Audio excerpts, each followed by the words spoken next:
क्या आपको पता है हमारी पृथ्वी पर जल कितना परसेंट पाया जाता है? क्या आपको ये भी पता है कि हमारे जो जल पाया जाता है वो सारा पीने योग्य है या नहीं?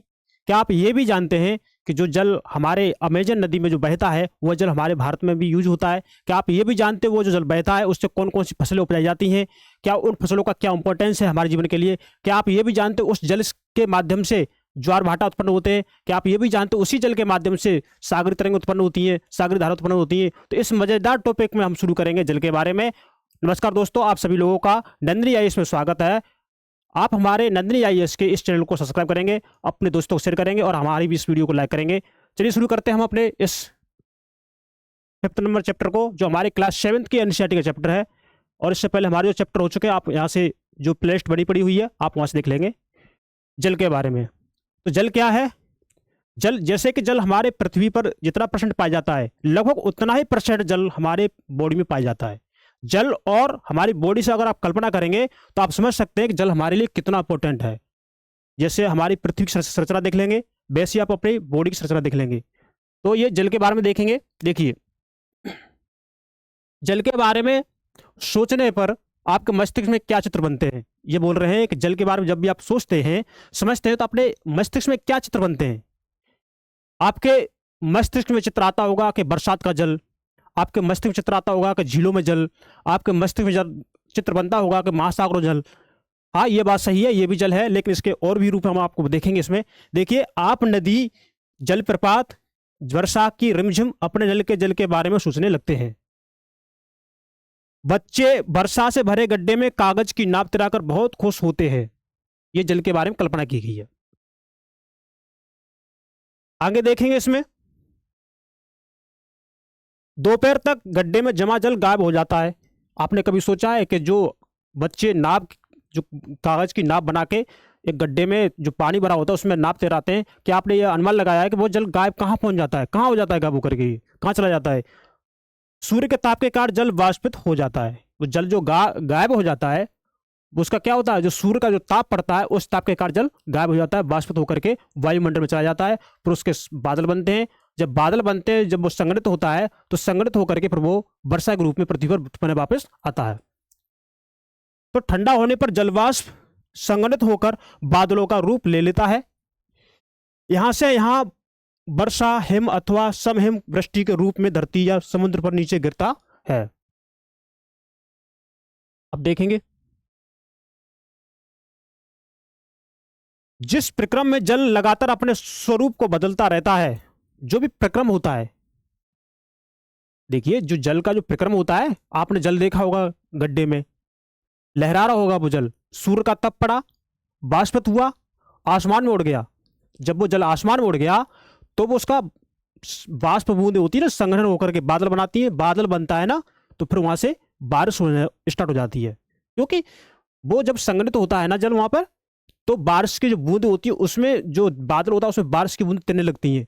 जब वो तैरना स्टार्ट कर देती हैं, जब उनका आकार बड़ा होता जाता है तो वो तैर नहीं सकती बादल में। जब तैर नहीं सकती हैं तो बारिश के रूप में पृथ्वी पर जल गिरना स्टार्ट हो जाता है, जिसे हम बोलते हैं बारिश। अब देखिए, वायुमंडल एवं धरती के बीच चक्कर लगाता रहता है। ये जल है ना, वायुमंडल में जाएगा, वायुमंडल से धरती पर आएगा, फिर वायुमंडल में जाएगा, फिर धरती पर जाएगा, फिर चक्कर लगाता रहता है ये जल। मतलब जैसे कि एक आदमी एक स्थान से दूसरे स्थान पर चक्कर लगाता ना, यहां से वहां गया, वहां से आया, तो वैसे ही जल का ये प्रक्रम है, चलता रहता है ये।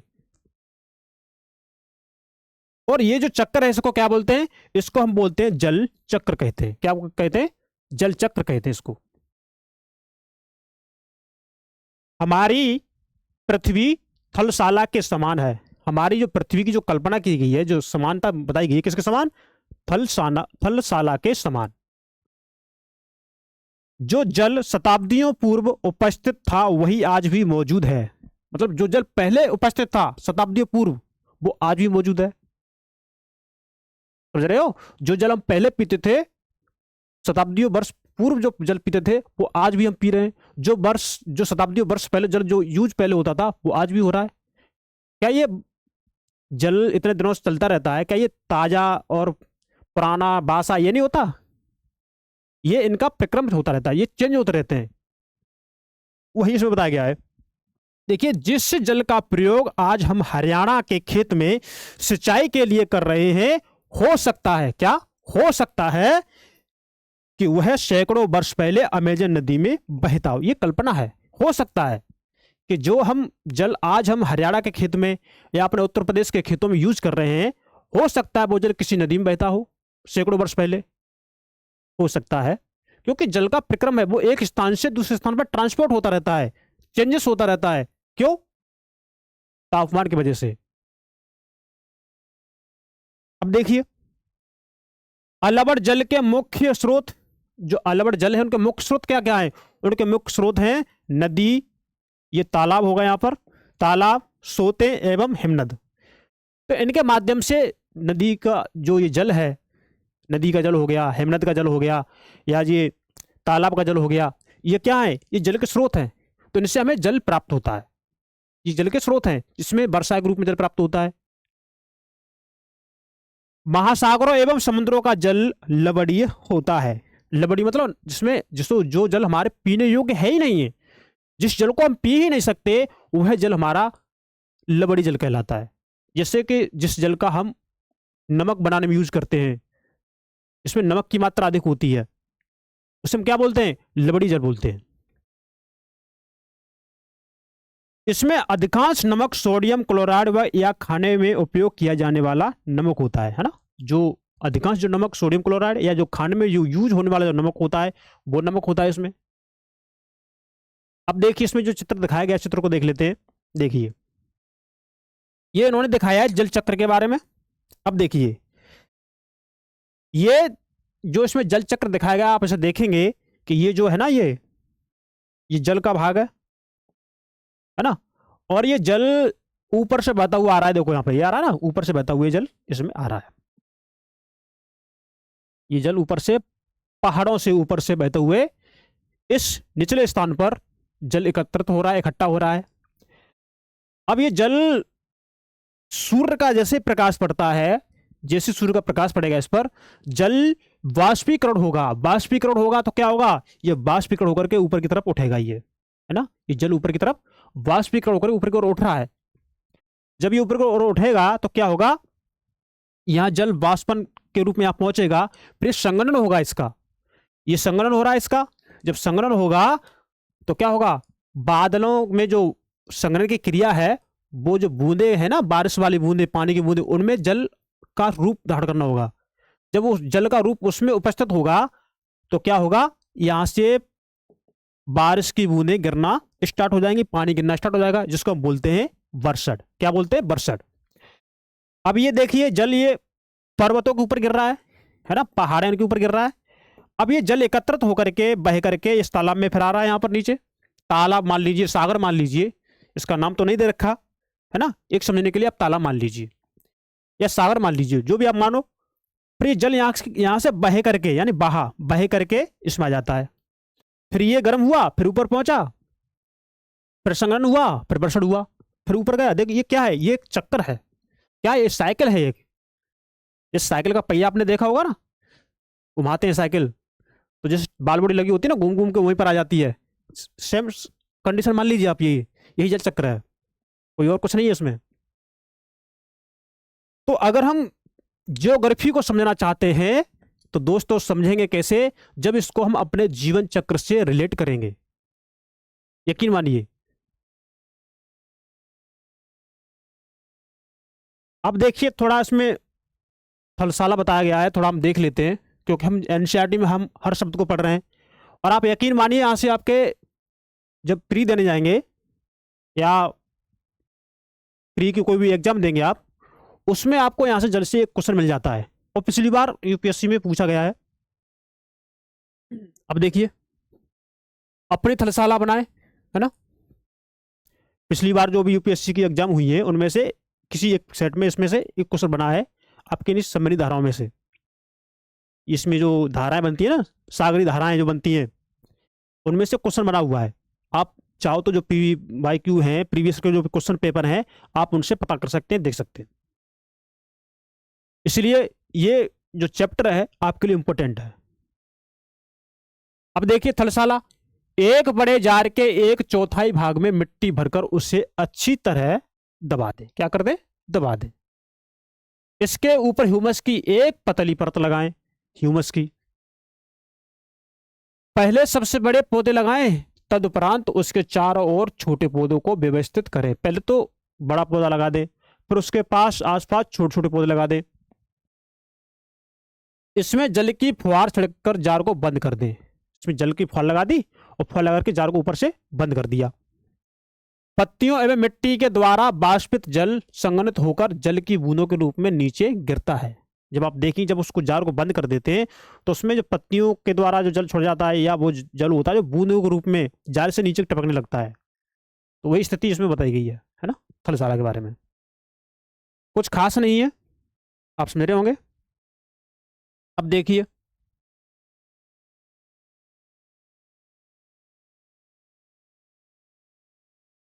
ये हमारा हिंद महासागर है। ये इसमें थोड़ा मैप थोड़ा तिरछा दिया गया है क्योंकि पीडीएफ में आप में ऐसा ही मैप है, और यदि आपके पास बुक है तो आप उसे सीधा करके रख लेंगे ना, तो आपको चीज़ ज़्यादा समझ में आएंगी, क्योंकि आप समझ सकते हैं क्योंकि बुक है आपकी। अब देखिए, ये आपका भारत देश है ना, और इस भारत देश में आपकी बंगाल की खाड़ी है, जिसमें भारत की नदियाँ आके इसमें गिरती है बंगाल की खाड़ी में ना। अब देखिए, ये गंगा नदी है यहाँ पर, है ना, और ये ब्रह्मपुत्र नदी जो आई है ये कहाँ पर गिरती है? बंगाल की खाड़ी में गिरती है। तो क्या है जल का? देखिए, जल यहाँ से, अब देखिए जल यहाँ से पर्वत से निकला, ये हिमालय पर्वत से, गंगा से, गंगोत्री से जल निकला, गंगा जल, यमुनोत्री से यमुना जल निकला। अभी जल जाकर कहाँ गिर गया? बंगाली खाड़ी में गिर गया। जल कहाँ कहाँ है? भारत का। कहाँ मिल गया? बंगाली खाड़ी में। अब देख सकते हैं ना जल कहाँ का कहाँ यूज हो रहा है ना, कहाँ का जल कहाँ यूज हो रहा है, आप देख सकते हैं। अब देखिए अरब सागर, है ना, ये लाल सागर है, आप देख सकते हैं ये। और ये आपका जो है ना, ये क्या है? ये कैस्पियन सागर है। ये क्या है? कैस्पियन सागर है। और ये आपका ये जो है काला सागर है। देखिए विभिन्न सागरों में जल कैसे कैसे यूज हो रहा है ना। और ये आपका जो है ये क्या है? भूमध्य सागर, इसे मेडिटेरियन सी बोलते हैं। ये दनूबी नदी है जो बहती है ना। अब देखिए जो आंग ही नदी है ये बह रही है। इसमें क्या जल तो बह रहा है? ये पूर्वी चीन सागर, ये चीन का जो पूर्वी साट है, पूर्वी दिशा बोलते हैं, ये क्या है? पूर्वी चीन सागर है ये, है ना, यह गिरती है नदी है। अब देखिए ये क्या है? दक्षिणी चीन सागर है। ये थोड़ा आपको उल्टा दिख रहा होगा, आपसे जो आपके पास बुक है तो आप इसे थोड़ा तिरछा कर लेंगे ना, तो आपको चीजें थोड़ी सही दिखेंगी। अब देखिए आपका जो ऑस्ट्रेलिया है, ये ऑस्ट्रेलिया में देखिए नदी बहती है ना, टर्लिंग नदी। तो ये जहां उच्च स्थान से उच्च ढलान से नदी का प्रवाह स्टार्ट होता है और निम्न ढलान पर जाता है, ये जैसे सागर, भाई सागर ही तो हमारे स्थलखंड से नीचे थोड़े हुए हैं, थोड़े हैं, तो वहीं से तो जल नीचे गिरेगा, तो इस सागरों में जाके जल ये मिल जाता है। आगे देखेंगे ये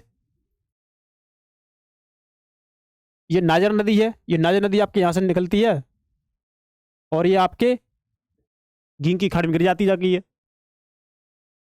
कांगो नदी ये आपकी ऑरेंज नदी है, ये आपकी नामीबिया और दक्षिण अफ्रीका के बीच में सीमा का काम बनाती है, सीमा रेखा बना देती है आपकी ऑरेंज नदी। तो ये भी आपके अटलांटिक महासागर में गिर जाती है, ये भी आपके अटलांटिक महासागर में गिरती है। तो देखिए नदियां स्थलखंड से निकलती हैं और सागर में गिर रही हैं, और सागर का जल वाष्पित होकर के ऊपर उड़ता है, बाकर चक्र के माध्यम से यहाँ वर्षा कराता है, पर्वतीय स्थानों पर पहुंचता है, वहां बर्फ जम जाती है, फिर ये जल वाष्पित होकर के फिर यहाँ पर नदियां बन जाती हैं। वाष्पित हुआ, संघनित हुआ, नदियां बनी, बर्फ पिघली, नदियां बनी, फिर सागर में गिरा। तो इस तरह से जल का चक्र बना हुआ है। अब देखिए आपके एग्जाम में पूछे जाने वाले क्वेश्चन, आपके एग्जाम में जो क्वेश्चन यहाँ से पूछे गए हैं वो क्या है? देखिए ये क्या है? ग्रेट बियर झील है ना, ग्रेट बियर झील। और आपकी कौन सी है? ग्रेट स्लेप झील ये है, ग्रेट स्लेप झील। और आपकी ये जो झील है क्या क्या है? विनिपेग झील। ये क्या है? ये विनिपेग झील है, ये सुपीरियर झील है, सुपीरियर झील। और ये आपकी क्या है? ट्यूरन झील है ना। तो हमने आपसे पहले कहा है, हम आपसे पहले कहते चले आ रहे हैं कि आप अपने पास एक एटलस रखिए। जब आप अपने पास एक एटलस रखेंगे तो आपको इन चीज़ों के बारे में जानकारी दी गई होगी। उसमें इसमें आपको थोड़ी जानकारी दी रखी है क्योंकि आपकी क्लास 7 की एनसीईआरटी है, इस हिसाब से उन्होंने बताया, थोड़ा बताया है। लेकिन जब आप इन्हें अपने एटलस में पढ़ेंगे तो उसमें विस्तार से जानकारी है। तो क्यों ना हम उन चीज़ों को अभी कवर कर लें, क्यों हम फिर के लिए ना छोड़ें। जब उन चीज़ों को हम अभी कवर कर लेंगे तो उससे क्या हमारा फायदा होगा, हमको लास्ट में मेहनत कम करने की जरूरत पड़ेगी, हम अपना लास्ट में जो टाइम दे पाएंगे रिवीजन में दे पाएंगे, प्रैक्टिस लगाने में दे पाएंगे। इसलिए जो चीज़ें हैं वो आप अपने अभी से कवर कर लीजिए। और मैंने आपसे पहले भी कहा है, आज भी कह रहा हूँ, क्या यदि आप एनसीईआरटी को सही से कर ले जाते हैं, एनसीईआरटी सबसे अच्छे से पढ़ ले जाते हैं, तो आपको एडवांस में हल्की फुल्की जरूरत पड़ेगी पढ़ने की, इससे कवर हो जाएगा आपका। अब देखिए ये कैरिबीन सागर हो गया है ना, और ये आपकी अमेजन नदी है ना। ये एंडी पर्वत से निकलती है, यहाँ से पेरू से, जो यहाँ पे पेरू देश है यहाँ से निकलती है नदी। ये जब यहाँ से निकलती है तो ये कहाँ गिरती जाके, ये गिरती है आपके अटलांटिक महासागर। भी अटलांटिक महासागर का हिस्सा ही तो है भाई, ये क्या है, ये अटलांटिक महासागर का हिस्सा है। और ये अमेजन नदी जो जो एंडी पर्वत से निकलती है, पेरू देश से निकलती है भाई, तो इसकी विभिन्न शाखाएं भी है ना। तो इसना ये क्या होगा, ये अमेजन बेसन हो गया। इसकी करीब लंबाई अनुमानतः 6500 किलोमीटर होगी इसकी लंबाई, और ये अटलांटिक महासागर में जाके ये गिर जाती है। तो देखिए जल कहाँ से निकल रहा है और कहाँ गिर रहा है भाई, समुद्र में जल मिल रहा है देखिए। और समुद्र में जल मिलने से, नदियों का समुद्र में जल जो मिलता है उसके समुद्री जल में मिलने से समुद्र का स्तर पर क्या प्रभाव पड़ता है, उसका जल में लवण स्थिरता पर क्या प्रभाव पड़ता है। तो ये सारी चीज़ हम आगे जानेंगे। और ये आपका क्या है, दक्षिण अमेरिका है। तो आपकी अमेजन नदी जो बहती है कहाँ बहती है, दक्षिण अमेरिका में बहती है। जो आपकी अमेजन नदी है वो कहाँ बहती है, आपके दक्षिण अमेरिका में बहती है। ये क्या है, दक्षिण अमेरिका ही है, ठीक है। ये प्रशांत महासागर का हिस्सा ही है। और ये आपका जो ये है, ये क्या है, दक्षिणी अटलांटिक महासागर है। क्या है, दक्षिणी अटलांटिक महासागर है। और आपका ये जो है वो दक्षिणी महासागर बोलते हैं, ये वाला ये जो लिखा है, क्या ये दक्षिणी महासागर का हिस्सा ही है। और ये जो है आपका, ये क्या है, अंटार्कटिका है। ये अंटार्कटिका महाद्वीप है। ये अंटार्कटिका महाद्वीप के उत्तर में क्या है, दक्षिणी महासागर। और दक्षिणी महासागर के उत्तर में क्या है, दक्षिणी अटलांटिक महासागर। और इसके ऊपर ये देश हैं, अफ्रीका महाद्वीप है उसमें उपस्थित देश हैं। ये आपका हिंद महासागर है, ये है ना। और ये जो है आपका क्या है, ये उत्तरी अटलांटिक महासागर है। सर्वाधिक व्यापार इसी से होते हैं, जो जलीय व्यापार होते हैं इसी अटलांटिक महासागर से अधिक होते हैं ये, क्योंकि जो मार्ग बने हैं समुद्री मार्ग यहीं से बने हैं। पूर्वी चीन सागर ये हो गया है ना, दक्षिणी चीन सागर ये हो गया, क्योंकि ये जो हिस्सा है ना ये चीन का है, ये चीन का हिस्सा है, चीन देश है यहाँ पर। तो इसके पूर्व में पूर्वी चीन सागर, इसके दक्षिण में दक्षिणी चीन सागर हो गया। और ये आपका प्रशांत महासागर है ना। ये आपका कोरल महासागर है, कहाँ पर, ये ऑस्ट्रेलिया के उत्तरी पूर्वी भाग में, क्या ये कोरल सागर। तो आपकी बेसिक चीज आपसे आपकी कवर हो गई है। आई होप आपको यहाँ तक मेरी बातें समझ में आ रही होगी, क्योंकि थोड़ा टॉपिक जल से संबंधित है। और हम इसमें देखेंगे आगे का जल का वितरण। देखिए, क्या आप ये जानते हैं कि लवणता 100 ग्राम जल में मौजूद नमक की मात्रा होती है, यानी महासागर की औसत लवणता 35 भाग प्रति 1000 ग्राम में होती है। मतलब कहने का मतलब ये है कि 1000 ग्राम जो जल होगा सागर का, उसमें 35 भाग प्रति 1000 ग्राम के बराबर होगा। समझ लीजिए, इतना जल क्या होगा, लवणता युक्त होगा। ठीक है, अब इसमें थोड़ा और देख लेते हैं।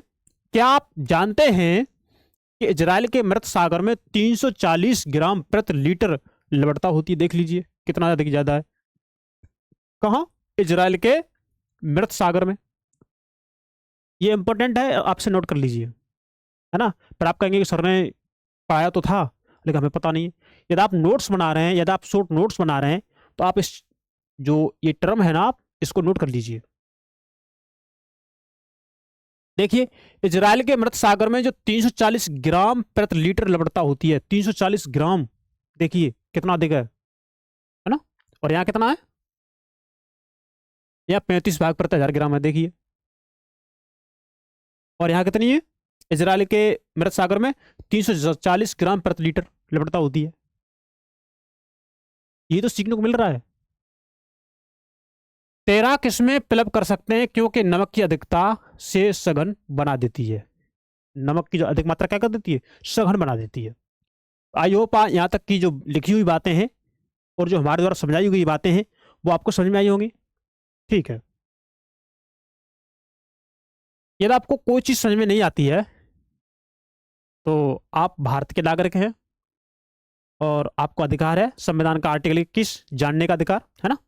तो आपके पास कमेंट बॉक्स है, आप उसमें कमेंट कर दीजिए और वो चीज हमारे पास आ जाएंगी और हम उसको दोबारा से हम अगली क्लास में उसको बता देंगे। अब देखिए जल का वितरण ये जान लेते हैं। तो जल का वितरण होता कैसे है? देखिए हम सभी जानते हैं कि पृथ्वी की सतह का 3/4 भाग पर जल से ढका है। पृथ्वी की जो सतह है उसका 3/4 भाग, कितना,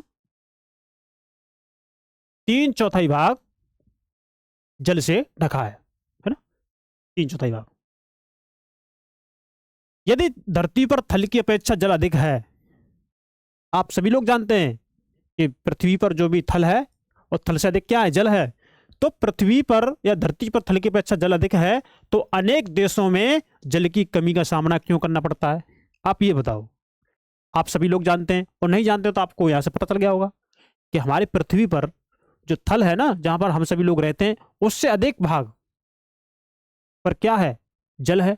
जब इतना जल है हमारे यहाँ हमारी पृथ्वी पर, तो फिर हम जल की इतनी कमी महसूस क्यों करते हैं, हम उस जल को क्यों यूज नहीं कर पाते, वही हम इसमें जानेंगे। देखिए देखिए क्या पृथ्वी पर मौजूद संपूर्ण जल हमारे लिए उपलब्ध है?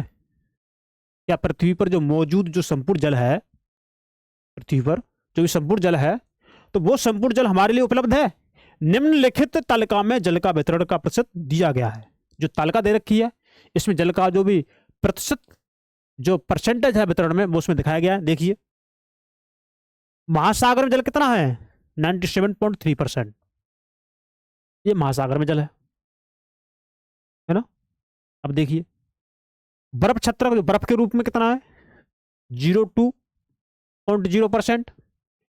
भूमिगत जल के रूप में आप देखेंगे कितना है, 00.68%। झीलों का अलवड़ जल, अलवड़ में जल का मतलब हो गया जिसमें नमक की मात्रा ना हो, शुद्ध जल हो, वो अलवड़ जल हो गया। तो झीलों का अलवड़ जल कितना है, 0.009%। स्थलीय समुद्र एवं नमकीन झीलें कितना है, स्थलीय समुद्री एवं नमकीन झीलें देखेंगे आप 0.009% आप देखेंगे। वायुमंडल देखेंगे तो वायुमंडल में जल कितना है, 0.0019% वायुमंडल में हो गया। और नदियों में आप देखेंगे 0.0001%। टोटल कितना होगा, ये टोटल आपका हो गया 100%। ये जल का वितरण दे रखा उन्होंने। यदि आप चाहते हो इसको समझना और आपकी एग्जाम में यहां से क्वेश्चन बन सकता है, क्योंकि अभी तक ऐसा कुछ यहां से क्वेश्चन शायद बना नहीं है, तो आप चाहो तो इसका नोट ना कर सको तो आप इसका स्क्रीनशॉट लेकर रख लेंगे, यहां से क्वेश्चन बन सकता है। अब देखिए साधारण क्रियाकलाप द्वारा जल के वितरण को प्रदर्शित किया जा सकता है। क्रियाकलाप बॉक्स को देखेंगे आप लोग, है ना। तो आप जब आप पढ़ ही रहे हैं ना तो आप पढ़ ही ले सारा चीज, क्योंकि कुछ चीजें कहानी के रूप में हमको याद रह जाती हैं और वो ही चीज हमारे लिए एक उपयोगी साबित होती है एग्जाम के नाम पे, है ना। तो देखिए आप 2 लीटर जल लें, मान लें ये पृथ्वी की सतह पर जल की संपूर्ण मात्रा है, आप क्या करेंगे 2 लीटर जल ले लेंगे। और आप ये मानिए कि जो हमारा 2 लीटर जल है, ये 2 लीटर जल पृथ्वी पर जो भी जल है ना वो सारा जल है। हम इसको इमेजिन करेंगे, थोड़ा हम इसको मानेंगे। बर्तन से 12 चम्मच जल मापकर दूसरे कटोरे में रखें। बर्तन में जो भी चम्मच होती है उससे एक कटोरा लें, उसमें 12 चम्मच निकालें जल को, उसमें अलग रख दें। तो बर्तन से जल निकालने के बाद शेष जल आप लवड़ी जल को दर्शाता है। जो बर्तन में जो भी 12 चम्मच जल निकाला था, वो जल जो निकालने के बाद जो भी जल बचा वो क्या है, हम उसको लवड़ी जल मान लेते हैं। जो महासागर में एवं समुद्र में पाया जाता है, यह जल उपभोग के लिए उपयुक्त नहीं है। यह कैसा जल है, यह लवड़ी जल है, यानी नमक युक्त होता है, खारा होता है, हम इसे यूज नहीं कर सकते, हम इससे कपड़े भी नहीं धो सकते, हम इसको अपने फसल में उपयोग में भी नहीं ला सकते, नमक बन सकता है केवल। कटोरे में निकाल कर रखा गया 12 चम्मच जल पृथ्वी पर मौजूद संपूर्ण अलवड़ जल की मात्रा को दर्शाता है। ना, जो हमने जो 12 चम्मच जो जल निकाल के रखा था ना, तो 12 चम्मच जल जो निकाल के रखा था हमने, वो संपूर्ण पृथ्वी पर जो अलवड़ जल है, जो पीने योग्य जल है, वो हमको दर्शाता है कितना, 12 चम्मच। और लिया कितना था, 2 लीटर जल। बताओ 2 लीटर जल में से केवल 12 चम्मच ही जल पीने योग्य है, या हमारे लिए उपयोगी योग्य है, और नहीं। देखिए चित्र में इस जल के वितरण को दर्शाया गया है। आप स्वयं देखें कि आप जल की कितनी मात्रा उपभोग कर सकते हैं। देखिए 9 चम्मच बर्फ छत्र में चला गया। जब तुमने जो 12 चम्मच जल जो निकाला था ना, उस 12 चम्मच जल में से 9 चम्मच जल बर्फ छत्र में चला गया, बर्फ के रूप में। 2 चम्मच जल किसमें, भूमिगत जल में, जो भूमि भूमि में जल है वो। और जो आपका जो आधा चम्मच बचा ना, 1/2 चम्मच है, ये क्या है, अलवड़ जल की झीलें।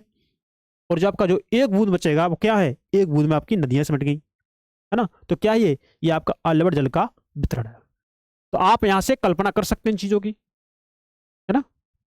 आप यहां से कल्पना करेंगे इन चीजों की, तो आप थोड़ा सोच पाएंगे, विचार कर पाएंगे कि हम जल का हम किस तरह यूज करते हैं, और जल का वितरण कैसे हमारी पृथ्वी पर, है ना, कितना पीने योग्य है, कितना जल बर्फ के लिए यूज होता है, बर्फ में जो भूमिगत जल है वो यूज हो रहा है, बर्फ जम रही है, जो नदियों में बह रहा है जल है, वो कितना कितना परसेंट है, देखिए चम्मच के रूप में उन्होंने बता दिया है। तो यहाँ से मेरी समझ में ये है कि समझ में आ रहा है कि आप लोग समझ चुके हैं, है ना। तो आई होप आप लोग यहाँ से समझ चुके होंगे। हम चलते हैं आगे। देखिए जीवन के लिए जल अत्यधिक आवश्यक है। आप विचार कीजिए थोड़ा, क्या आपके जीवन के लिए जल आवश्यक है। आप बिना खाना खाए रह सकते हैं 1 दिन, 2 दिन रह सकते हैं, 3 दिन तक भी रह सकते हैं, चलो ठीक है 3 दिन रह लेंगे। और जिनकी जैसी क्षमता है वो और अपने दिन बढ़ा लें, है ना। लेकिन अगर आपको ये जल ना मिले 1 दिन, तो देखेंगे आपकी क्या दशा हो जाएगी। जो लोग निर्जल व्रत रखते हैं 1 दिन, उनसे पूछिए, 1 दिन में सुबह से लेकर शाम तक जो व्रत रखते हैं बिना पानी के, उनकी दिशा पूछिए, उनकी स्थिति पूछिए, क्या आप कहीं के व्रत रखते हैं वो, है ना। आप समझ सकते हैं, क्योंकि व्रत तो लोग रखते हैं ना। तो प्यासे होने पर केवल जल ही हमारी प्यास बुझा सकता है। अब ऐसा तो है नहीं है कि हमको लगी है प्यास और दे दो ला के खाना, तो खाना खा पाओगे, नहीं। प्यास लगी होगी तो खाना कतई नहीं खा पाओगे। हाँ एक बात यह है कि 1-2 कोर खा लो, उससे कुछ होता नहीं है। जब आप पानी पी लेंगे फिर आप खाना खा सकते हो, है ना। तो वही बात है, अगर आपको भूख लग रही है, अगर आपको भूख लग रही है तो आप थोड़ा पानी पी सकते हैं, लेकिन अगर यदि आपको प्यास लग रही है तो खाना आपसे नहीं खपेगा। वही इसमें बात कही है इसमें। अब देखिए हमारी प्यास केवल जल ही बुझा सकता है। ऐसे में आपको क्या ऐसा नहीं लगता कि लापरवाही से जल का उपयोग करने पर हम बहुमूल्य संसाधन को बर्बाद करते हैं। क्या आप ये अनुमान कर रहे हैं कि जो जल हमारे लिए उपयोगी है, पीने उपयोगी है, जिसके बिना हम 1 दिन 2 दिन नहीं रह सकते, जिसके बिना हमारा जीवन संभव नहीं है, तो आप उस जल को क्यों ऐसे बर्बाद कर रहे हैं। आप कितनी बड़ी बिल्डिंग बना लो, कहीं भी रह लो, अगर वहां पर पानी ना हो तो आप वहां पर रह पाएंगे, नहीं, पानी नहीं है। भाई पानी हमारे लिए हर जगह हर तरह से नीड है उसकी, पीने के लिए, कपड़े धोने के लिए, बर्तन धोने के लिए, नहाने धोने के लिए, साफ सफाई करने के लिए पानी जरूरी है, सिंचाई के लिए पानी जरूरी है। बरसात ना हो पर देखो कैसे फसल सूख जाती है, अकाल पड़ जाता है ना।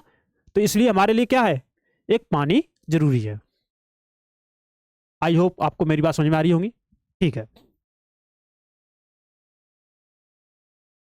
तो ये उन्होंने दे रखा अपना अखबार, है ना। हम इससे क्यों पढ़े अखबार को, मैं तो अपने जो टॉपिक वाली चीज हम उसको पढ़ेंगे। देखिए जल हमारे लिए क्यों महत्वपूर्ण है, और जल संरक्षण की कुल विधियां सुझाएं अपने घर में, अपने स्कूल में। तो ये बच्चों के लिए दे रखा है ना। तो आप चाहो तो कर सकते हैं, और ना चाहो तो छोड़ दें, ये आपकी इच्छा है। अब देखिए एक इंपॉर्टेंट शब्द आप यहाँ से नोट कर लेंगे कि जो आपका जो 22 मार्च का जो दिन आता है ना, 22 मार्च का दिन, ये क्या किस लिए आता है, इस दिन को विश्व जल दिवस के रूप में मनाते हैं। किसको, 22 मार्च को। और इसी दिन को जल संरक्षण की विभिन्न विधियों को प्रबलित किया जाता है कि भाई हमको अपने जल को कैसे बचाना चाहिए, जल लगातार का स्तर कैसे गिर रहा है।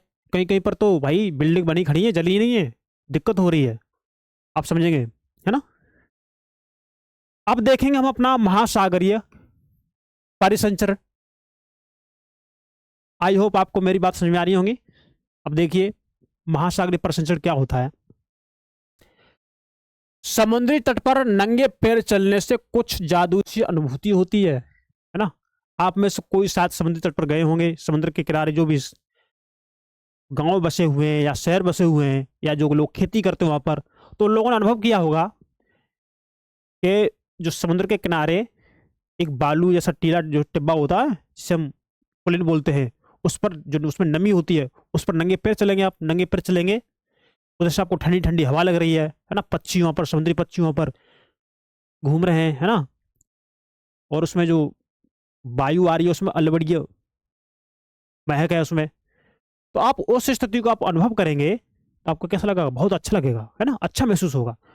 तो इसमें बताया गया, देखिए समुद्री तट पर नंगे पैर चलने से कुछ जादुई सी अनुभूति होती है। पुलिन पर नम बालू, ठंडी पवन, समुद्री पक्षी, वायु में लवड़ीय गंध एवं लहरों का संगीत सब कुछ सम्मोहित करने वाला प्रतीत होता है। ऐसा अच्छा लगता है। अच्छा, आपको, आप भले ही ना गए हो कोई बात ना है, आप ना गए कोई दिक्कत नहीं, लेकिन आप थोड़ा विचार कीजिए, इमेजिन कीजिए, है ना, पास में समुद्र बह रहा है, तटीय क्षेत्र है, वहां पर पुलिन है, वहां पर बालू नम है, उस पर हम नंगे पैर चल रहे हैं, नीचे से ठंडा लगेगा नहीं लगेगा? अब ठंडी हवा चल रही है, पूरे शरीर को ठंडा ठंडक लगेगी, है ना। अब वहां से पक्षी आसपास घूम रहे हैं, मतलब कितना सुहावना मौसम होगा, और उसमें लहरें गड़गड़ा रही है ना। आपका मन करेगा लाओ हम कैमरे से सेल्फी ले लें अपनी, यहाँ पे आपका मन करेगा, और लोग करते हैं। तो क्या करता है ये सम्मोहित करने वाला प्रतीत होता है। अब देखिए, ताल एवं झील के शांत जल के विपरीत महासागरीय जल हमेशा गतिमान रहता है। अब देखिए इन्होंने एक बात कही है, बड़ी इंपॉर्टेंट बात है, आप इसको नोट कर सकते हैं। देखिए ताल का पानी, ताल का जल, झील का जल कैसा होता है? ये शांत जल के उदाहरण है। और इसके विपरीत आप देखेंगे कि महासागरीय जल हमेशा गतिमान रहता है। जो महासागर जल है कैसा रहता है? गतिमान रहता है, यह कभी शांत नहीं रहता। तो आपके एग्जाम में यहां से एक स्टेटमेंट बन सकता है, क्वेश्चन पूछ सकता है कि महासागर का जल हमेशा गतिमान रहता है, कथन दे दिया, कारण क्योंकि इसमें सागरी धाराएं इसमें गतिमान होती हैं। स्टेटमेंट एक, कथन एक दे दिया। यहां पर बाकर चक्र प्रवाहित होता है, ऐसे दे सकता है। तो आपको दे देगा इसमें कौन सा सही है ना, तो आपने जो पढ़ा है आप सही कर देंगे। अब देखिए महासागरों की गतियों को इस प्रकार वर्गीकृत कर सकते हैं जैसे तरंगे, ज्वार भाटा एवं धाराएं, है ना। किसके रूप में? तरंगे के रूप में, ज्वार भाटा के रूप में और धारा के रूप में। इस रूप में ये सागर का जल है कैसा रहता है? गतिमान रहता है। तो हम इसी चीज को जानेंगे। देखिए देखिए प्रशांत महासागर ये क्या है? ये प्रशांत महासागर है, ये है ना। अब देखते हैं तरंगे। तरंगे देखेंगे, और तरंगे जानने से पहले इसमें लिखा है कि आप जानते हैं, यदि आप जानते तो ठीक है, ना जानते तो आप देख लीजिए। देखिए जब समुद्री सतह पर पवन बहती है, जो समुद्री सतह है ना, जो पानी जो समुद्र में बह रहा है उसका जो ऊपरी सतह होती है समुद्र की, उसको हम समुद्री सतह बोलते हैं, पानी की ऊपरी सतह। तो जब समुद्री सतह पर पवन बहती है तब तरंगे उत्पन्न होती हैं। जो जल जो बह रहा है उसके ऊपरी सतह पर जो भी जल बह रहा है ना, उस पर जो भी पवन की गति होगी, पवन की जो भी गतिमान दिशा से पवन आ रहा होगा उसके अनुसार ही उस पर क्या होती है? तरंगे उत्पन्न होती हैं, है ना। जितनी तेज पवन बहती है तरंगे भी उतनी ही बड़ी होती हैं। तो ये आप समझ गए होंगे, आप चाहो तो इसे नोट कर सकते हैं। देखिए अब ये तरंगे समझ रहे होंगे आप लोग, और इसमें तरंगे और इसमें आपको बता दी हैं। देखिए तरंगे समुद्र तट पर गेंद से खेलते समय जब गेंद जल में गिर जाती है, आप विचार कीजिए कि आप समुद्र के तट के किनारे खेल रहे हैं और आपकी गेंद समुद्र में गिर जाती है।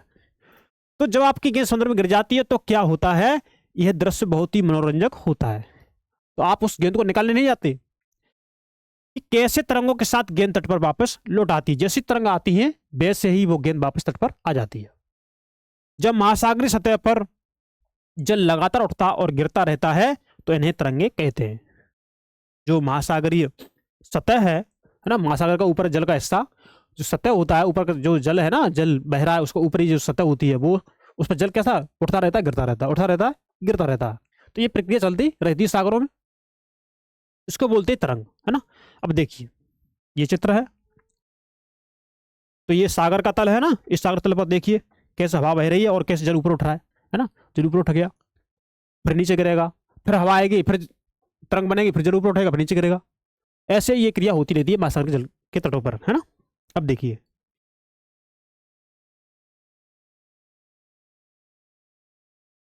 तूफान में तेज वायु चलने पर विशाल तरंगे उत्पन्न होती है। जो तूफान होता है, तूफान में तेज वायु चलती है, उस तेज वायु चलने के कारण क्या होता है, विशाल तरंगे उत्पन्न होती हैं। इनके कारण अत्यधिक विनाश हो सकता है। भूकंप, ज्वालामुखी, उद्गार। भूकंप देख लिया आपने, भूकंप ना देखा हो तो हमने आपको पढ़ाया पिछली क्लास में। भूकंप हो गया, ज्वालामुखी का निकलना, उद्गार होना, या जल के नीचे भूस्खलन के कारण महासागर जल अत्यधिक विस्थापित हो जाता है। और जैसे जल का भाग है, जलीय स्तरीय भाग है, जल के अंदर अगर भूकंप आ गया, भूकंप आ गया आएगा आ जाए, क्या होगा, जल का स्तर ऊंचा उठेगा। या उसमें ज्वालामुखी का उद्गार हो जाए, क्या होगा, जल का स्तर ऊंचा उठेगा तरंग के रूप में। या फिर उसमें कोई जो जल के अंदर कोई भूस्खलन हो जाए, कोई छोटा पर्वत या कोई पठार या कोई पहाड़ी इलाका होता है जल के अंदर, उसमें टूट के जमीन में उसमें ही गिर जाए, उसमें ही समुद्र में ही, तो जैसे नीचे गिरेगा तो जल फैलेगा, है ना, तो जल का स्तर बढ़ेगा और क्या होगा, तरंग के रूप में उत्पन्न होगा। तो क्या होगा, इससे क्या होगा, भूस्खलन के कारण महासागर जल अत्यधिक विस्थापित होता है। इसके परिणाम स्वरूप 15 मीटर तक की ऊंचाई वाली विशाल ज्वारी तरंगे उठ सकती हैं। कितनी, 15 मीटर की ऊंचाई तक वाली ज्वारी तरंगे, जिसे सुनामी कहते हैं। इसे क्या कहते हैं, सुनामी कहते हैं। अब तक का सबसे विशाल सुनामी 150 मीटर मापा गया था। अब तक का जो भी सुनामी था कितना, 150 मीटर मापा गया था। ये तरंगे 700 किलोमीटर प्रति घंटे से अधिक की गति से चलती हैं। सुनामी जो तरंगे हैं कितना, 700 किलोमीटर प्रति घंटे की गति से चलती हैं। 2004 के सुनामी से भारत के तटीय क्षेत्रों में अत्यधिक विनाश हुआ था। सुनामी के बाद अंडमान और निकोबार द्वीप समूह में इंदिरा पॉइंट डूब गया था। इंदिरा जो पॉइंट है, जो कहां पर स्थित है, जो आपके अंडमान एंड निकोबार द्वीप समूह स्थित है, वो डूब गया था। कब, 26 दिसंबर 2004 में जब सुनामी आई थी, उस समय की बात है। तो ये थोड़ा समझ सकते हैं कैसा स्थिति रही होगी। अब देखिए, क्या आप जानते हैं कि सुनामी जापानी भाषा का एक शब्द है। जो सुनामी है वो किसका, जो सुनामी है वो जापानी भाषा का एक शब्द है, जिसका अर्थ क्या है, जिसका अर्थ है पोताश्रय तरंगे। क्योंकि सुनामी आने पर पोताश्रय नष्ट हो जाते हैं, इसलिए जापान के अनुसार इसका नाम रखा गया है पोताश्रय तरंगे, सुनामी तरंगों का नाम रखा गया है। अब देखिए सुनामी जो पृथ्वी का तांडव देख सकते हैं, इसको नाम जानते हैं, है ना, पृथ्वी का तांडव। देखिए 26 दिसंबर 2004 को हिंद महासागर में सुनामी तरंगे अथवा पोताश्रय तरंगों के कारण अत्यधिक विनाश हुआ था, अत्यधिक विनाश हुआ था। यह तरंगे उस भूकंप का परिणाम थी। किस भूकंप का, देखिए ये जो तरंगे थी उस भूकंप का परिणाम थी जिसका अधिकेंद्र सुमात्रा की पश्चिमी सीमा पर था। जो सुमात्रा है उसके पश्चिमी सीमा पर क्या था, इसका अधिकेंद्र था, यहां से भूकंप का उद्गार हुआ था, है ना। सुमात्रा द्वीप उसका जो पश्चिमी क्षेत्र है, जो अंडमान निकोबार द्वीप समूह के पास ही है ना, तो वहां से इसका अधिकेंद्र था। इस भूकंप की तीव्रता रेक्टर पैमाने पर देखेंगे आप तो इसकी कितनी थी, 9.0 मापी गई थी। 9.0 मतलब समझते हैं आप लोग, बहुत ही विनाशकारी भूकंप हो गया। यानी अगर आपका भूकंप रेक्टर स्केल पर 7.0 से अगर ऊपर जाता है तो विनाशकारी होता है। ये तो भाई साहब 9.0 मापी गई थी इसकी, ये तो बहुत ही विनाशकारी हो गया। भारतीय प्लेट बर्मा प्लेट के नीचे धस गई थी। जो भारतीय प्लेट है जो, है ना, वो बर्मा प्लेट के नीचे धस गई थी और समुद्र तल में अकस्मात गति उत्पन्न हो गई, इस कारण यह भूकंप आया था, है ना। तो आप अनुमान लगा लेंगे, मोटा मोटा अनुमान को, ये जो 26 दिसंबर 2004 को जो भी ये सुनामी आई थी वो किस लिए आई थी, भूकंप की वजह से। कहां पर, सुमात्रा जो द्वीप का पश्चिमी हिस्सा है ना, उसका अधिकेंद्र था बंगाल, इसके अंडमान निकोबार द्वीप समूह के पास में ही था, है ना, उसके थोड़ा पास में ही था। इससे क्या हुआ, इससे भूकंप बना। जब भूकंप आया तो तरंगे ऊंची उठी तो जो आपका जो अंडमान निकोबार द्वीप समूह, जो इंदिरा पॉइंट जगह है, जो द्वीप है उसमें, वो डूब गया पूरी तरह से ना। उसके आसपास के जो भी क्षेत्र थे, भारत के जो भी तटीय क्षेत्र थे, आंध्र प्रदेश हो गया, तमिलनाडु हो गया, तो ये भी आंध्र प्रदेश क्षेत्र भी डूब गए थे, उससे हानि हुई थी बहुत, है ना। अब देखिए महासागरीय तल लगभग 10 से 20 मीटर तक विस्थापित हो गया था। कितना? 10 से 20 मीटर तक विस्थापित हो गया था महासागरीय तल, और नीचे की दिशा में झुक गया। इस विस्थापन के कारण निर्मित अंतराल को भरने के लिए विशाल मात्रा में महासागरीय जल उसी की ओर बहने लगा, है ना। जब 10 से 20 मीटर जो जल का विस्थापन होगा, जगह खाली होगी, तो उस जगह को भरने के लिए आसपास का जल वापस आएगा, नहीं आएगा? तो जल वापस आएगा तो क्या होगा, तरंग उत्पन्न होगी। वही वजह हुई थी इसमें। तो महासागरीय जल उसी ओर बहने लगा। फलस्वरूप दक्षिणी एवं दक्षिणी पूर्वी एशिया के समुद्री तटों से जल हटने लगा। जो भी आपका दक्षिणी हिस्सा है ना, दक्षिणी एवं दक्षिण पूर्वी जो एशिया है, वहां से समुद्री तटों से जल हटने लगा, और भारतीय प्लेट के, बर्मा प्लेट के नीचे चले जाने पर जल वापस समुद्र तट की ओर लौटा। यह सुनामी लगभग 800 किलोमीटर प्रति घंटे की गति से आई थी। कितना? 800 किलोमीटर प्रति घंटे की गति से। देखिए जो बर्मा प्लेट है, जो आपकी, है ना, जो बर्मा प्लेट और आपकी जो भारतीय प्लेट, इसे इंडो आर्कटिक प्लेट बोलते हैं, है ना। तो भारतीय प्लेट के बर्मा प्लेट के नीचे चली गई थी, है ना। तो भारतीय प्लेट के बर्मा प्लेट के नीचे जाने पर क्या होता है कि जल था वो समुद्र का, वो कहाँ आया, वो वापस समुद्र तट की ओर लौटा, और यह सुनामी लगभग 800 किलोमीटर प्रति घंटे की गति से चली थी, जिसकी तुलना व्यावसायिक वायुयानों की गति से की जा सकती है। जो व्यावसायिक जो वायुयान है उसकी गति से इसकी तुलना की जा सकती है। ठीक है। इसके परिणाम स्वरूप हिंद महासागर के कुछ द्वीप पूर्णतः डूब गए। क्या हुआ? हिंद महासागर के जो कुछ द्वीप थे, क्या हुआ, वो द्वीप पूर्णतः डूब गए। अब देखिए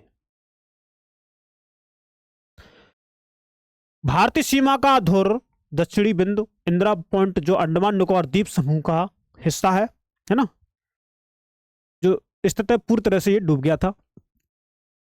जब सुमात्रा में भूकंप के अधिकेंद्र से तरंगें सुमात्रा की तरफ से अंडमान द्वीप समूह एवं श्रीलंका की ओर बढ़ी, तो तरंगों की लंबाई कम हो गई, है ना।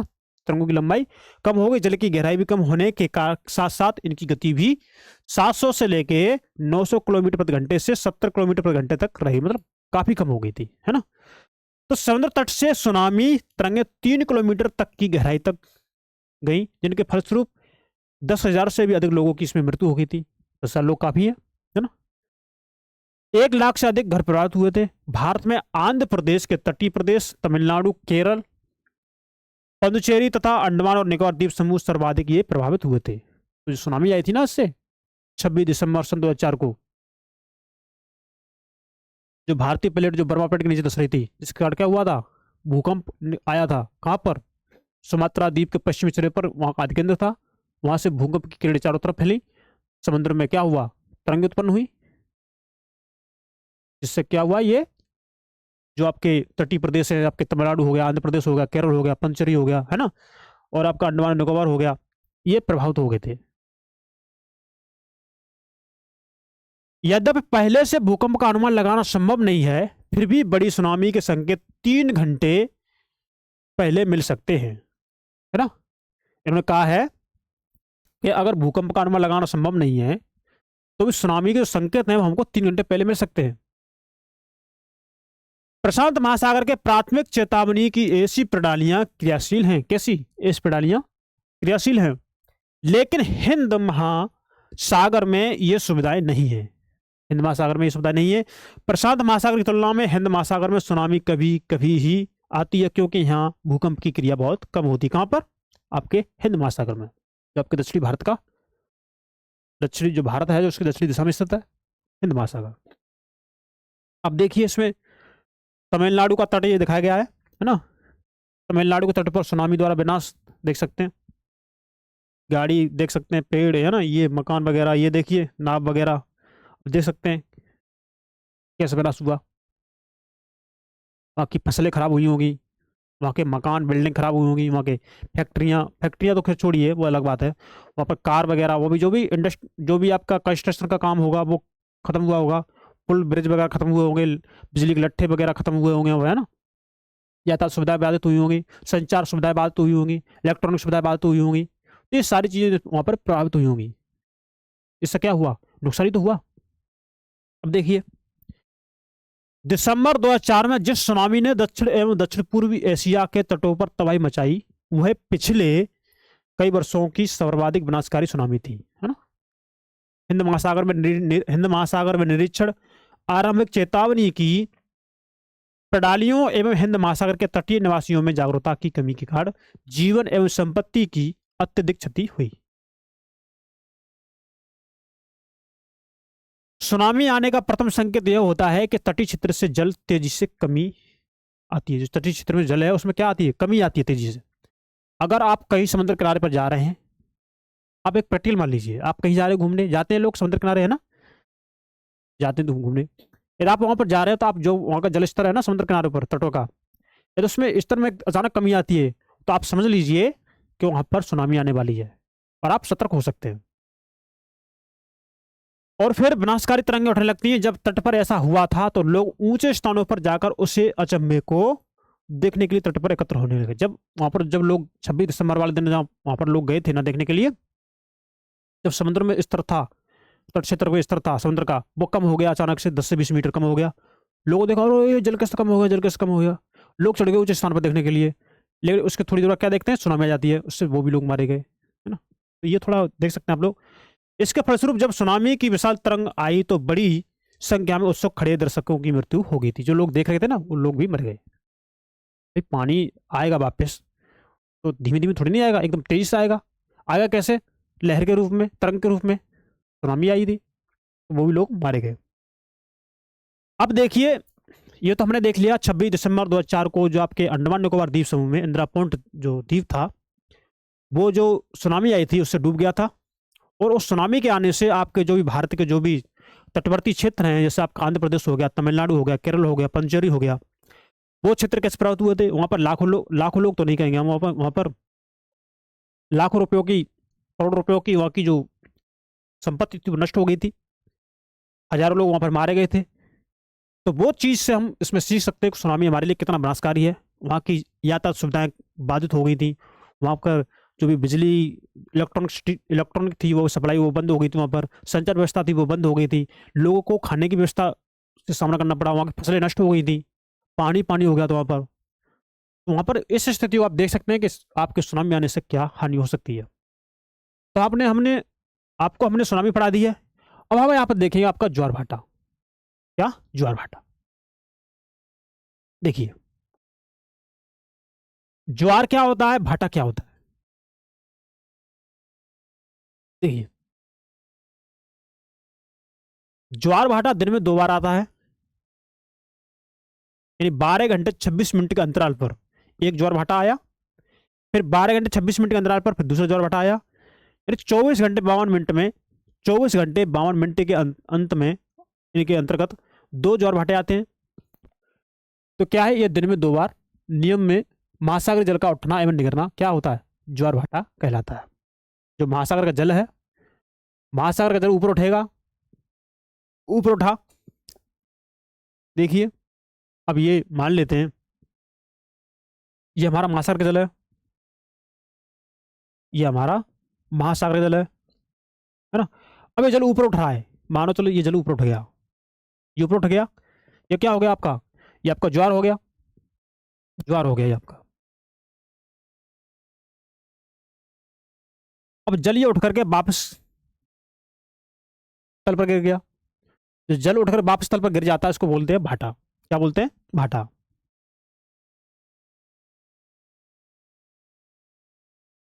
तो वही बात उन्होंने कही है कि दिन में 2 बार नियम से महासागरी जल का उठना एवं गिरना क्या कहलाता है, ज्वार भाटा कहलाता है। जब सर्वाधिक ऊंचाई तक उठकर जल तट के बड़े हिस्से को डुबो देता है तब उसे ज्वार कहते हैं, है ना। जब जल अधिक ऊंचाई पर उठ करके तटवर्ती क्षेत्र का जो भी हिस्सा होता है, ऊंचा हिस्सा होता है, उसको डुबो देता है तो उसको क्या बोलते हैं, ज्वार बोलते हैं। जब जल अपने निम्नतम स्तर तक आ जाता है एवं तट से पीछे चला जाता है तो उसे भाटा कहते हैं। तट है, मान चलो ये समुद्री तट है ना, जल यहाँ तक गया, ऊपर उठा यहाँ तक, तो ये तो हो गया भाटा, है ना। अब जल यहाँ से टकराकर वापस चला जाता है, ये जल टकराकर वापस चला जाता है, इसको बोलते हैं भाटा, है ना। ज्वार उठा, भाटा पीछे गया, ज्वार उठा, भाटा पीछे गया। हम इसे ट्रक से याद कर लेंगे इसको, अगर नहीं समझ में आ रहा तो जब जल अपने निम्नतम स्तर तक आ जाता है, जब तट से पीछे चला जाता है, तो उसे क्या बोलते हैं, भाटा कहते हैं। तो आई होप आपको ये बातें समझ में आई होंगी ज्वार भाटा की। अब देखिए हम इसमें थोड़ा जो डायग्राम दे रखा है आपके एनसीईआरटी में, उसको थोड़ा देख लेते हैं। डायग्राम को देखिए, ये आपकी पृथ्वी है, ये चंद्रमा, ये आपका सूर्य। सूर्य, पृथ्वी, चंद्रमा एक समकोण पर मिलते हैं। देखिए कैसे, समकोण पर 90 डिग्री पर। तो इनका जो सूर्य का चंद्रमा का गुरुत्वाकर्षण बल है पृथ्वी पर ज्यादा नहीं लगेगा, कम मात्रा में लगेगा। तो इससे क्या होगा, लघु ज्वार भाटा उत्पन्न होगा। मतलब जो जल का जो खिंचाव होगा इनकी समुद्र की तरफ, इसके आपके चंद्रमा की तरफ, आपके सूर्य की तरफ, वो उसका जो ऊंचाई होगी कम होगी, क्योंकि इनका जो गुरुत्वाकर्षण बल लग रहा है वो एक समकोण पर लग रहा है, न कि एक सीध में। इसलिए जो उत्पन्न होता है कौन सा होता है, यहाँ पर होता है लघु ज्वार भाटा। क्या, लघु ज्वार भाटा। अब देखिए बृहत ज्वार भाटा। अब आपका देखिए चंद्रमा है, ये आपका सूर्य है।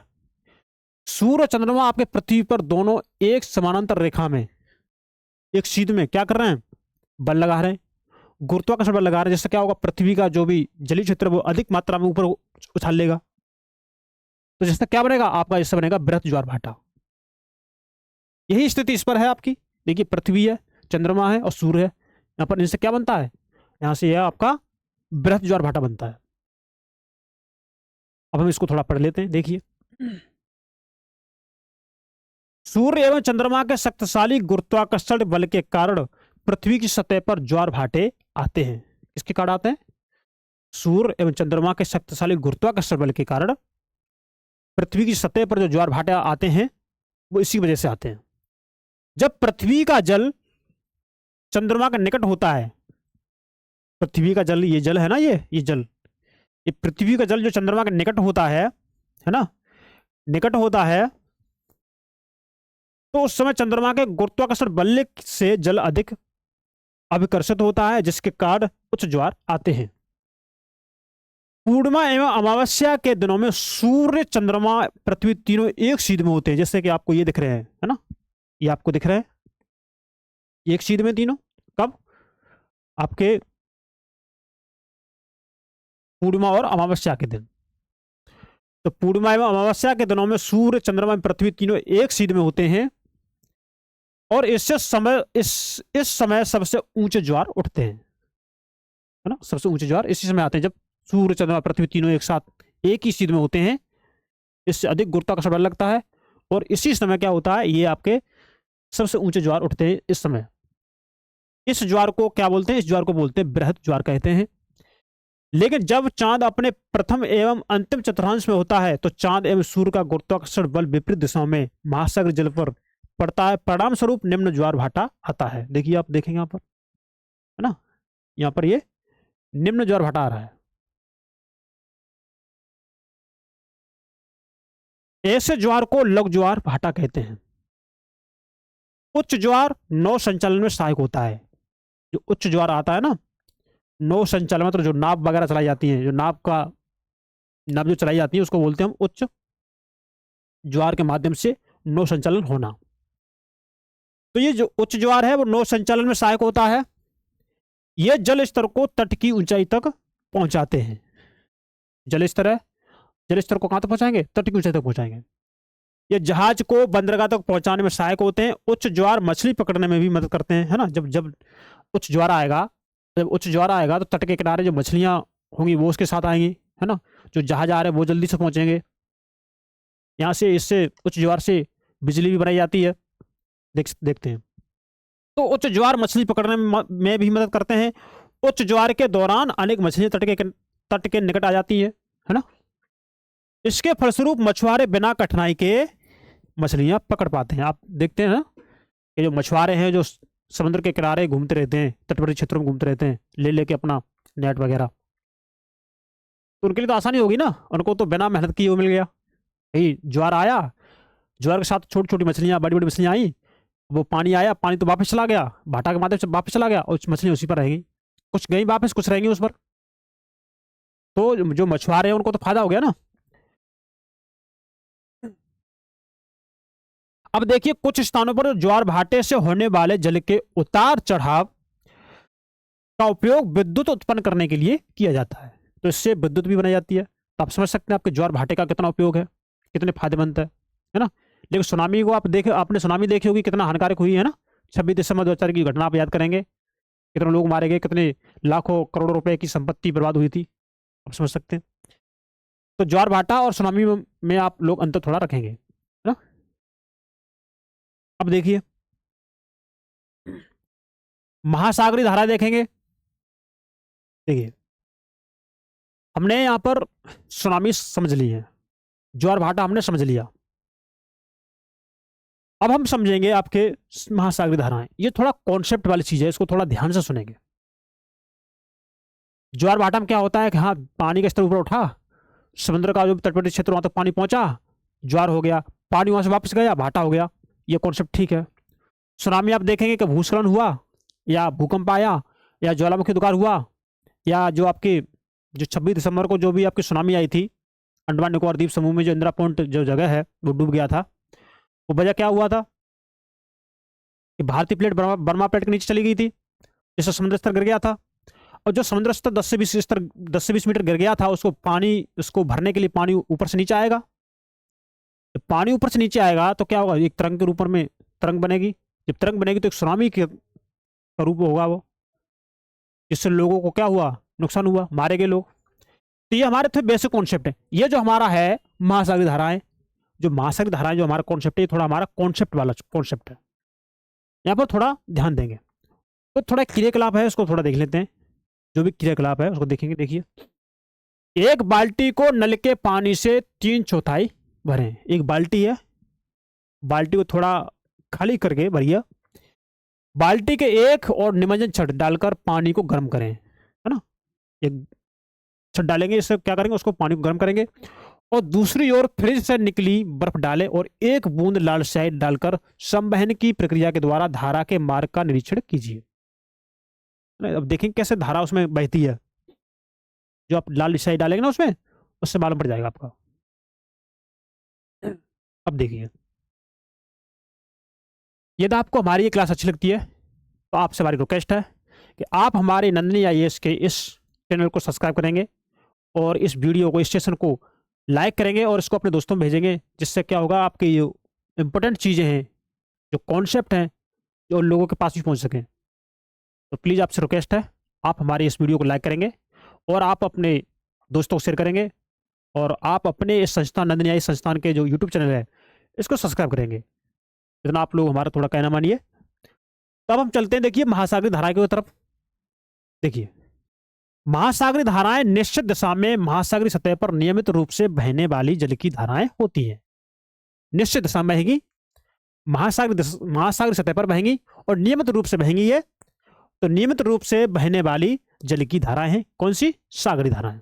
निश्चित दिशा में महासागरीय सतह पर नियमित रूप में बहने वाली क्या है, ये जल की धाराएं होती हैं। महासागरीय धाराएं गर्म या ठंडी हो सकती हैं।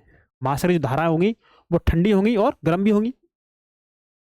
सामान्यतः गर्म महासागरीय धाराएं भूमध्य रेखा के निकट उत्पन्न होती हैं, है ना, एवं ध्रुवों की ओर प्रभावित होती हैं, और ठंडी धाराएं ध्रुवों या उच्च अक्षांशों से उष्णकटिबंधीय या निम्न अक्षांशों की ओर प्रभावित होती है ना।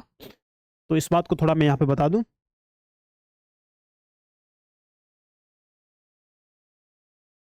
यहाँ देख लीजिए,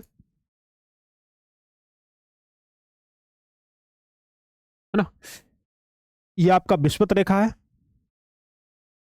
यहां पर जो जलधारा होगी वो विषुवत रेखा जलधारा होगी, वो गर्म जलधारा होगी, वो उष्णकटिबंधीय जलधारा होगी। क्यों? यहाँ पर सूर्य की जो रोशनी पड़ती है ना, ज्यादातर इसी हिस्से पर पड़ती है ना। तो ये हमारी गर्म जलधारा होगी। कैसे होगी? गर्म जलधारा, है ना।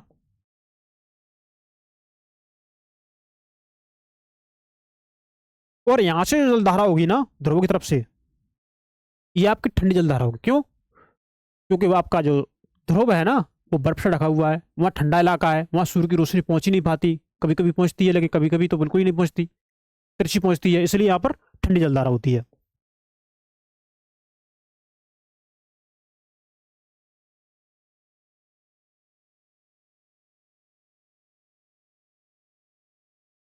आई होप आपको ये बात समझ में आई होगी।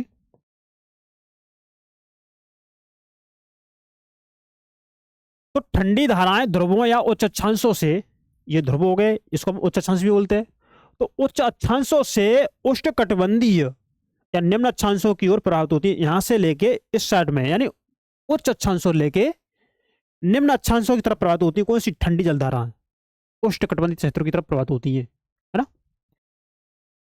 तो एक बार हम फिर पढ़ देते हैं। ठंडी धाराएं ध्रुवों या उच्च अक्षांशों पर उष्णकटिबंधीय निम्न अक्षांशों की ओर प्रवाहित होती है। लेब्राडोर महासागरीय धाराएं शीत जल धाराएं होती हैं। जो लेब्राडोर जो महासागरीय धाराएं कैसी धाराएं? शीत धाराएं होती हैं। जबकि गल्फ स्ट्रीम गर्म जल धाराएं होती हैं। गल्फ स्ट्रीम कैसी है? गर्म जल धाराएं। महासागरीय धाराएं किसी क्षेत्र के तापमान को प्रभावित करती हैं। जो महासागरीय धाराएं हैं क्या करती हैं? जो महासागरीय धाराएं किसी क्षेत्र के तापमान को प्रभावित करती हैं। गर्म धाराओं से स्थलीय सतह का तापमान गर्म हो जाता है। जब गर्म धाराएं आएंगी तो उसका स्थलीय जो भी सतह है समुद्र का, वो गर्म होगा। जब गर्म होगा तो पानी वाष्प बनेगा, वाष्प बनेगा तो संघनित होगा, क्या होगी? बारिश होगी। ठीक है। लेकिन जो भी ठंडी जल धारा जहां भी बहती है तो वहां का तापमान कैसा करेगा? निम्न करेगा। जब तापमान निम्न होगा तो वहां पर ना तो वाष्प बनेगी, ना वहां पर आपकी वर्षा होगी, तो क्या होगा? वहां पर मरुस्थल बन जाएंगे, है ना। तो हम वो भी चीज हम देखेंगे इसमें। जिस स्थान पर गर्म एवं शीत जल धाराएं मिलती हैं वह स्थान विश्व भर में सर्वोत्तम मत्स्य क्षेत्र माना जाता है। यहाँ पर ठंडी जलधारा और गर्म जलधारा जब आपस में मिलती हैं, तो ठंडी जलधारा गर्म जलधारा जब आपस में मिलती है तो प्लैंकटन बन जाते हैं। प्लैंकटन क्या है? मछलियों को खाने वाले, उनका आहार है, मछलियां उनको खाती है। वहां पर कोहरा बनता है वहां पर। तो वो क्षेत्र कौन सा माना जाता है? वो क्षेत्र होता है मत्स्य क्षेत्र माना जाता है। जापान के आसपास एवं उत्तर अमेरिका के पूर्वी तट इसके कुछ उदाहरण हैं। देखिए, जापान के जो आसपास के क्षेत्र देखेंगे आप, या उत्तर अमेरिका के जो पूर्वी तट हैं उसके क्षेत्र देखेंगे, ये इसको उदाहरण है किसके? मत्स्य क्षेत्र के, जहां पर मछली पाई जाती है। अब आप देखेंगे इसमें, देखिए इसको थोड़ा ध्यान से देखेंगे। देखिए, ये जो हमारा क्षेत्र होगा इस साइड का, ये उच्च अक्षांश होगा। उच्च अक्षांश होगा, यहाँ पर जो बर्फ होगी वहां से जो धारा निकलेगी कैसी होगी? ठंडी जल धारा होगी। जैसे कि आपका ये दिख रहा है ना, लेब्राडोर धारा, कैसी? ठंडी जल धारा। ये तो यहाँ पर जो इन्होंने नीले कलर में जो दिखाई गई धारा है वो ठंडी जल धारा है, और यहाँ पर जो रेड कलर में जो धारा दिखाई गई है कैसी है? गर्म जल धारा है। तो रेड कलर में जो दिखाई गई धारा है गर्म है, जो नीले कलर में दिखाई गई धारा है ठंडी जल धारा है। इन्हीं चीज़ों को हम इसमें समझेंगे, थोड़ा टाइम लगेगा, 4-5 मिनट की बात है। ये आपको कॉन्सेप्ट क्लियर हो जाएंगे तो आपको आगे जब पढ़ेंगे तो आपको चीज़ आसानी समझ में आएंगी। और यहाँ से क्वेश्चन बनाया आपके एग्जाम में, है ना। आप PYQ देखेंगे तो यहाँ से क्वेश्चन पूछा गया है। देखिए, ये हमारा यानी आप सभी लोगों का क्या है? अटलांटिक महासागर है। क्या है ये अटलांटिक महासागर है। ये आपका उत्तरी अमेरिका है और ये आपका दक्षिणी अमेरिका है। उत्तरी अमेरिका, दक्षिणी अमेरिका और ये आपका यूरोप महाद्वीप और ये आपका अफ्रीका महाद्वीप, इनके बीच में पाया जाता है आपका क्या? अटलांटिक महासागर। आई होप आपको मेरी बात ये समझ में आ रही होगी। और इसकी जो आकृति जो बन रही है कैसी बन रही है? एस आकार की बन रही है। इसकी जो आकृति बन रही है, देखिए ये एस आकार की तो बन रही है आकृति आपके अटलांटिक महासागर की। आपको ये समझ में आया होगा, ठीक है। अब देखिए, अब आप सभी लोग ये जानते हैं कि विषुवत रेखा पर सूर्य की किरणें कंटिन्यू पड़ती रहती हैं, वो क्षेत्र गर्म होता है। अब इसमें जो पूर्वी पवन जो आती हैं, पूर्वी पवन देखिए आ रही है, ये पूर्वी पवन जब आती है ना, हमने आपको पढ़ाया है, हाई प्रेशर से लेके लो प्रेशर की तरफ जो पूर्वी पवन आती है वो गर्म पवन होती है। तो जल यहाँ पर एकत्रित हो जाता है, जल यहाँ पर एकत्रित हो जाता है विषुवत रेखा के क्षेत्र में। अब जल एकत्रित होगा तो जल ऊपर दक्षिण दिशा में और ऊपर उत्तर दिशा में और नीचे दक्षिण दिशा में प्रवाहित होगा। तो देखिए जल ऊपर उत्तर दिशा में बह रहा है ये, तो उसको बोलेंगे उत्तर विस्फीति धारा। जल गर्म है, उत्तरी विस्फीति जल धारा बोलेंगे, और ये आपके उत्तर की ओर बहेगा, ये बहता जा रहा है ना। अब ये आगे जो बहेगा उत्तरी तरफ बहेगा, इसको आगे बोलेंगे गल्फ स्ट्रीम के नाम से बोलेंगे। क्या? Gulf stream. धारा कैसी? आपकी गर्म जल धारा है। अब ये आपकी गल्फ स्ट्रीम आगे बहते हुए आपके, अब देखिए ये मुड़ रही है, कैसे? पृथ्वी का घूर्णन हो रहा है, पृथ्वी पश्चिम से पूर्व घूम रही है और पछुआ पवन चल रही है, इसलिए इनकी दिशा उत्तर की अपेक्षा कैसी हो गई? पूर्व की साथ होगी इनकी दिशा, है ना। अब एक धारा इसकी चलेगी कहां पर? देखिए उत्तरी अटलांटिक अफवाह ये पहुंच गई यहां पर। अब ये धारा गर्म है, ये धारा कैसी है? गर्म जल धारा है। अब यहाँ पर ठंडी जल, यहाँ पर ठंडा समुद्र है, ठंडा जल है। अब ये गर्म जल धारा यहाँ पर जाएगी तो यहाँ का जो तापमान है जल का वो बढ़ाएगी, गर्म होगा जल। जब जल गर्म होगा तो वाष्पित होगा, जब जल वाष्पित होगा क्या? बादल बनेंगे, तो बारिश होगी। तो इन क्षेत्रों में बारिश भी होती है, यहाँ पर बारिश भी हो जाती है। आई होप आपको ये बात मेरी समझ में आई होगी। अब एक जल धारा इधर मुड़ आती है ना। और देखिए जो अफ्रीका महाद्वीप है, ये आपका अफ्रीका महाद्वीप है, और आपकी जो जो केंद्रीय जलधारा है, क्या? केंद्रीय जलधारा जो आपको नीले कलर में दिख रही है, ये नीले कलर में क्या है? केंद्रीय जलधारा। ये ठंडी जलधारा है। जब ठंडी जलधारा जब गर्म जलधारा के तापमान को संतुलित करेगी, तापमान को कम करेगी, तो क्या वाष्प बनेगा? नहीं। क्या बारिश होगी? नहीं। इसलिए यहां पर सारा मरुस्थल पाया जाता है, इसलिए बारिश नहीं होती। आई होप आपको ये बात मेरी समझ में आई होगी। जब ये केंद्रीय धारा आकर के जब विषुवत रेखा क्षेत्र में आ जाती है तो फिर वो गर्म जल बन जाता है, फिर ये बहेगा ऊपर की तरफ, फिर ऐसे ये चक्र चलता रहता है।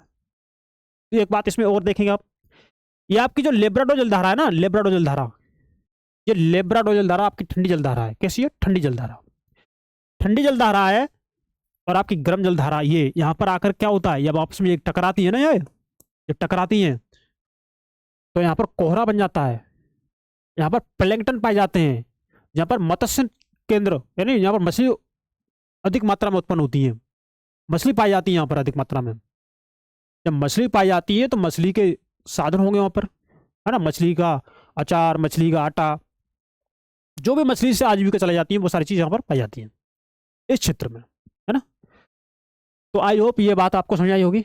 अब ये हम देखते हैं दक्षिणी भाग में, इसको हम थोड़ा ऊपर करते हैं।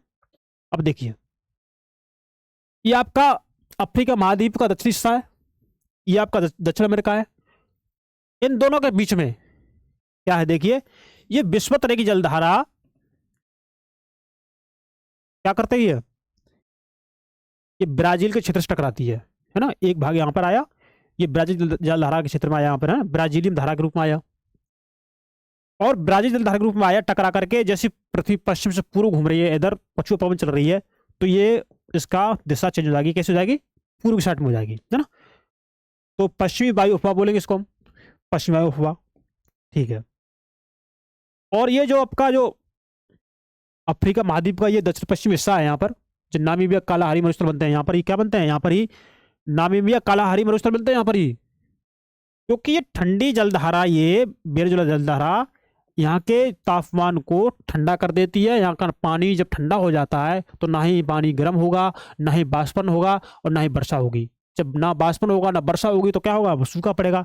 सूखा पड़ेगा तो क्या होगा? यहाँ पर मरुस्थल बनेगा। कौन सा मरुस्थल बनता है यहाँ पर? कालाहारी और नामीबिया मरुस्थल बन जाता है। कौन सा? नामीबिया और कालाहारी मरुस्थल। फिर ये धारा वापस बन जाती है, एक कोडोरी विपरीत धारा बोलते हैं इसे। फिर ये गर्म होगी, फिर आएगी, फिर ऐसे ही चक्र चलता रहता है। तो आई होप आपको महासागरीय धारा को चक्र आपको समझ में आ रहा होगा, ठीक है। अब हम इसमें देखते हैं थोड़ा, ये हमने आपको बता दिया। ये क्या हो गया? क्या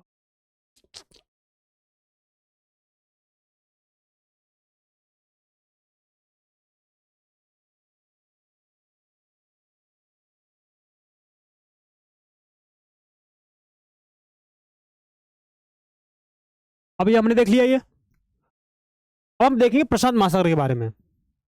देखिए ये हमारी विषुवत वृत्तीय व्रत है हमारा, यहाँ पर वही कि हाई प्रेशर से लो प्रेशर की तरफ हवा आती है, जल को बहाकर के साथ लेके आती है। जल उत्तरी गोलार्ध में और दक्षिणी गोलार्ध में जाता है। गर्म जल है, गर्म जल धारा है। तो ये एक जलधारा जाती है, कौन सी? क्यूरेशियो जलधारा। कौन सी? क्यूरेशियो जलधारा, जो जापान ताइवान होते हुए ये। और एक जलधारा आती है ऊपर से, कौन सी है?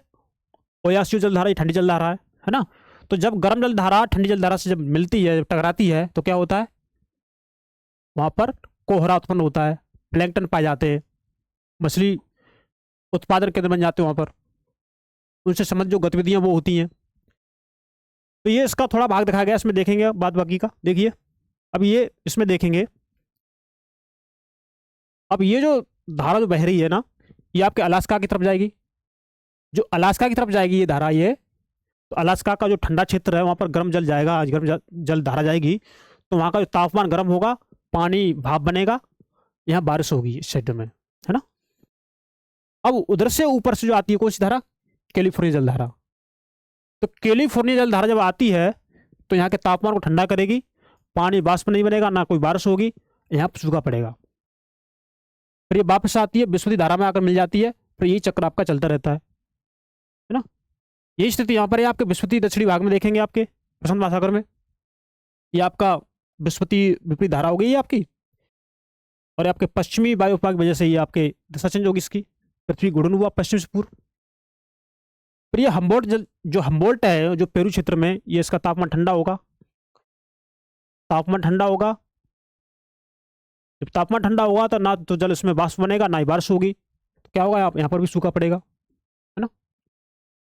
तो एक बात इसमें नोट करने वाली ये है कि अधिकांश गर्म जल धाराएं पूर्वी तटीय क्षेत्रों पर पाई जाती हैं, और अधिकांश ठंडी जल धाराएं पश्चिमी तटीय क्षेत्र पर पाई जाती है। देखिए आपका पश्चिमी तटीय क्षेत्र है ये आपका उत्तरी दक्षिणी अमेरिका का, ये देखिए ये पश्चिमी तटीय क्षेत्र है आपका। आप उत्तरी अमेरिका में देखेंगे, ये क्या है? पश्चिमी तटीय क्षेत्र है। तो आपको ये बात समझ में आई होगी।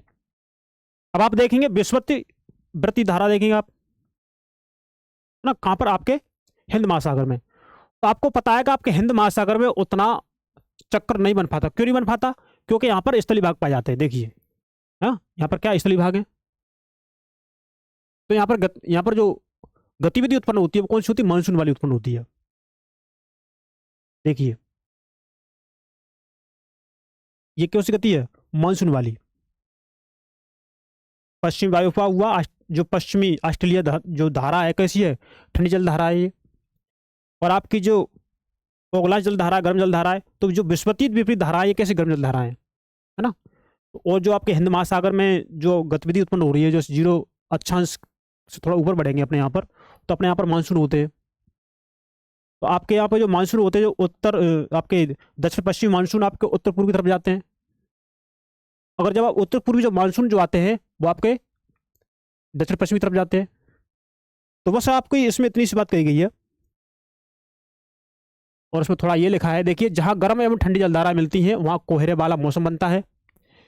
इसके फलस्वरूप नौ संचालन में बाधा उत्पन्न होती है। जब कोहरा बनेगा तो वहां पर नाव चलाने में जब दिखेगा नहीं तो बाधा उत्पन्न होगी। इतनी सारी बातें हैं जो हमने बड़े अच्छे से कवर की हैं।